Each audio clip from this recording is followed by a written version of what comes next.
ارتباط تاني في رمضان الجاي؟ ما عنديش مشكلة، الشائعات مش بتزعجني يعني، ما فيهاش حاجة خارجة. يا جدعان خفوا يا جدعان، مش كل شوية شائعات والكلام ده، بس كلامها خلي بالك خلي بالك خلي بالك. أستاذ أحمد العوضي هيتجوز أستاذة إيارة السكري، ويرجع لكلامي بعد ما يتجوزوا ويرجع للفيديو اللي أنا عملته دوت.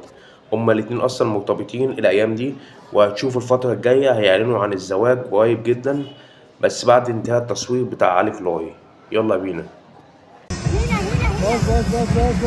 بصوا حضن مين؟ حضني انا. دايما أستاذة انتصار يعني عندها خفة دم غير طبيعية. أستاذة انتصار أقسم بالله عندها خفة دم غير طبيعية، وممثلة جامدة جدا، وبتعمل دور الأم في مصر. يعني بتعمل دور الأم مفيش حد عمله في مصر قبل كده. دور الأم زي زمان بقى، الممثلات القدرات بتوع زمان مفيش زيهم أقسم بالله. بس أستاذة انتصار يعني بص مختلفة في مصر، وبتعمل دور أم. لو خدت فرصة أكتر من كده بص هتغطي على أي حد أقسم بالله. أستاذة انتصار دي ممثلة في حتة تانية.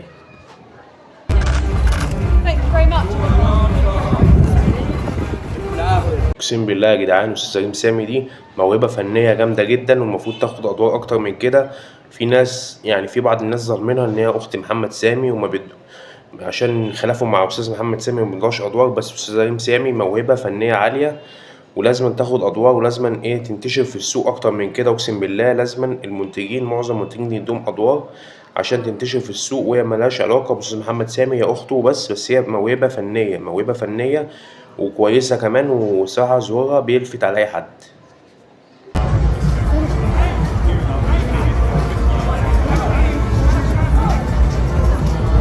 حاسس ان في تاتش من استاذه ريم سامي واستاذه مي عمر، مش عارف ليه، مع ان استاذه ريم سامي اخت استاذ محمد سامي اللي كلنا بنحبه، واستاذه مي عمر زوجة محمد سامي.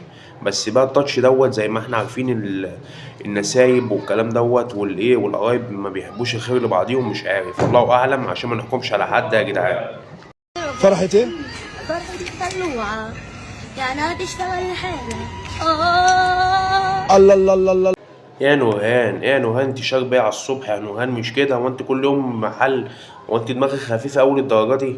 أول ما بتعملي تشربي على طول بتحولي يا أستاذة؟ مش كده، وانت اللي معاها عمال الله الله عمال يعمل لها الله الله. يا عم انت كمان، هو انت ايه كل ده عشان الريتش؟ كل ده عشان الريتش؟ عمال تصطاد نورهان بقى، عارف ان هي ايه لما بتعمل كذا بتتحول بقى والكلام ده مبقاش في فعاليتها. ايه يا عم انت كمان؟ مش كده مش كده. مش انا بس اللي خدته، انتوا كلكم خدتوه معايا. مدام سيادتك خدته اكيد كلنا خدناه. هو ايه اللي خدناه؟ الوسام. الوسام بس اللي خدتيه يا استاذه انت وهي؟ انت قصدك مش على الوسام، قصدك على حاجه تانية. ايه يا جدعان اللي بنشوفه ده؟ يا جدعان اللي بنشوفه ده البنات كده خلاص كده يعني؟ انتوا بوستوا ولا انتوا نيتكوا ايه وصفوا النية يا جدعان؟ مش كده، انتوا كلكم تعملوا الاغنيه دي عشان نيتكوا حاجه تانية، مش نيتكوا الوسام.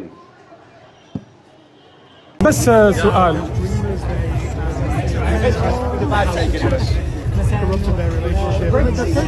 يا لهوي يا جدعان، ايه يا جدعان اللي بنشوفه ده؟ يا الحلاوه دي ايه يا استاذه ياسمين؟ مش كده يا استاذه ياسمين، احنا كده مش هنقدر يا استاذه ياسمين.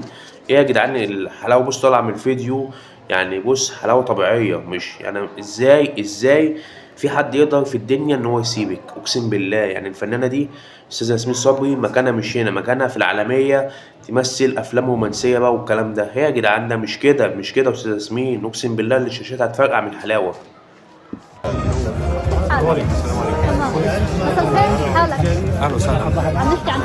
معانا استاذ ماجد المصري وزوجته والفستان الالماظ. يا جدعان اللي شايفينه ده؟ يا جدعان اللي شايفينه ده؟ استاذ ماجد المصري جامد يعني، طول عمره ممثل جامد جدا، واختياراته كلها جامده في المسلسلات والافلام. وايه ما ايه يعني تفكيركم ما يروحش لحاجه تانية يعني يا جدعان. وممثل دايما عبقري، بالذات مسلسل ايش اللي كان عامله مع محمد سامي، كان ممثل جامد جدا والناس كلها حبته، والناس كلها كانت طلعت ساعتها ترند والكلام ده. واستاذ ماجد المصري اختياراته كلها جامده.